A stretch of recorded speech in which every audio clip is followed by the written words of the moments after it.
Kalau kita melihat bagaimana akhlak para sahabat, bagaimana ibadah para sahabat, bagaimana jihadnya para sahabat, seakan-akan adalah dongeng-dongeng luar biasa yang tidak mungkin untuk dikerjakan oleh orang-orang zaman sekarang. Kalau seandainya cerita-cerita tersebut tidak diriwayatkan dengan riwayat yang sahih, kita akan katakan itu dongeng. Antum bayangkan perang Mu'tah, Ghazwah Mu'tah. Nabi SAW mengirim para sahabat, jumlahnya 3.000. Berangkat dari Madinah menuju Mu'tah. Mu'tah kalau tidak salah sekarang di Yordan. Jaraknya 1.100 km. Bukan naik bis ya. Bukan naik pesawat, enggak. Naik onta, naik kuda, jalan kaki. Sementara musuhnya di sana berapa? 200.000 Romawi. Kita belum sampai sudah mampus dulu. Ya, 1.100 kilo antum jalan sampai enggak? Belum tentu sampai. Tengah jalan sakit, kena ini macam mampus. Sebelum sampai sudah mati syahid dulu sebelum perang. Ini para sahabat berjalan luar biasa.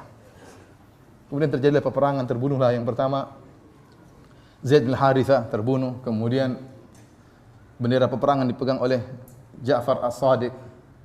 Ja'far bin Abi Thalib. Ja'far bin Abi Thalib kemudian memegang bendera tersebut, tangan kanannya terpotong maka dia pegang dengan tangan kirinya. Tangan kirinya terpotong maka dia pegang dengan dua lengan atasnya sehingga akhirnya terbunuh. Setelah itu dipegang oleh Abdullah bin Rawaha sampai akhirnya semua tiga-tiganya terbunuh, maka dipegang oleh Khalid ibn Walid. Rasulullah SAW tidak ikut perang tatkala itu. Rasulullah SAW di Madinah mengatakan, fa akhadha raya sayfun min suyufillah. Maka bendera peperangan diambil oleh salah satu dari pedang-pedang Allah. Ternyata siapa? Khalid bin Walid. Disebutkan dalam riwayat Khalid bin Walid berperang tatkala itu sampai 9 pedangnya patah. Antum bagaimana? Tangan ente yang patah kalau pang pang pang. Ini Khalid bin Walid perang sampai 9 pedangnya patah. Bayangkan, gimana enggak kuatnya Khalid bin Walid radhiyallahu taala anhu. Sekarang datang orang Syiah mengkafir-kafirkan Khalid bin Walid. 9 pedang patah dalam pertempuran tersebut. Siapa yang bisa seperti para sahabat? Siapa yang bisa seperti para sahabat? Antum lihat bagaimana ibadah para sahabat. Abbad bin Bishr radhiyallahu taala, kalau enggak salah namanya Abbad bin Bishr radhiyallahu taala anhu. Suatu saat berganti-gantian berjaga bersama Ammar bin Yasir. Satu berjaga, satu ibadah. Satu ibadah, satu berjaga. Pas Abbad bin Bishr radhiyallahu taala sedang salat di malam hari, tahu-tahu ada anak panah mengenai tubuhnya.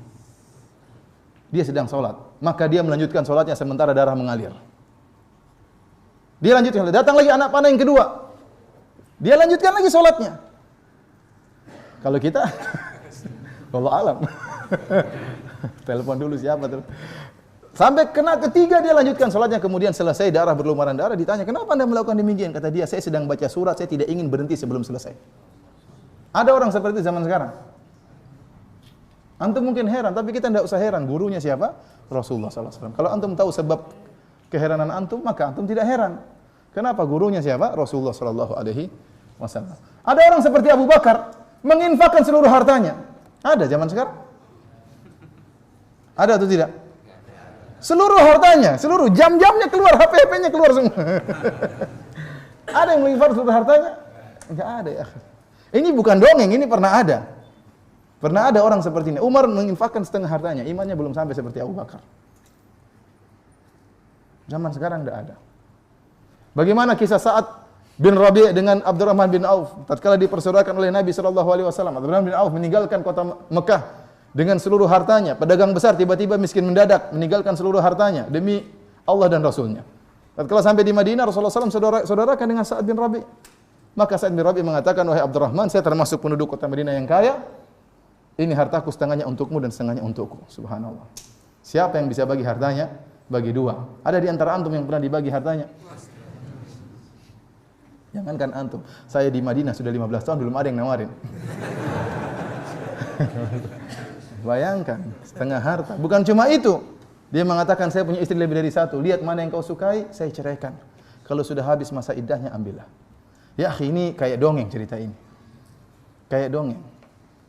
Guru saya pernah waktu di Madinah cerita. Sekarang orang-orang bertanya, "Di manakah pergi kaum Ansor yang bagi hartanya setengah? Di mana mereka? Kita cari-cari enggak ketemu." Sudah 15 tahun saya enggak pernah ketemu. Kata guru saya, mereka sudah pergi bersama perginya orang-orang muhajirin yang tidak pernah minta-minta. Siapa kaum muhajirin? Abdurrahman bin Auf. Tatkala ditawarkan setengah hartanya, dia tidak mau terima. Mereka yang menginfakkan setengah hartanya telah pergi dengan orang yang tatkala dikasih tidak mau. Kenapa? Ingin menjaga harga dirinya.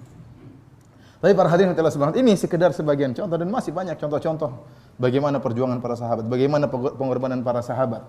Ya, yang kalau kita tidak datang kepada kita dengan riwayat yang sahih, kita katakan itu hanya dongeng untuk menyemangati kita. Namun ternyata itu bukan dongeng, diriwayatkan dengan riwayat-riwayat yang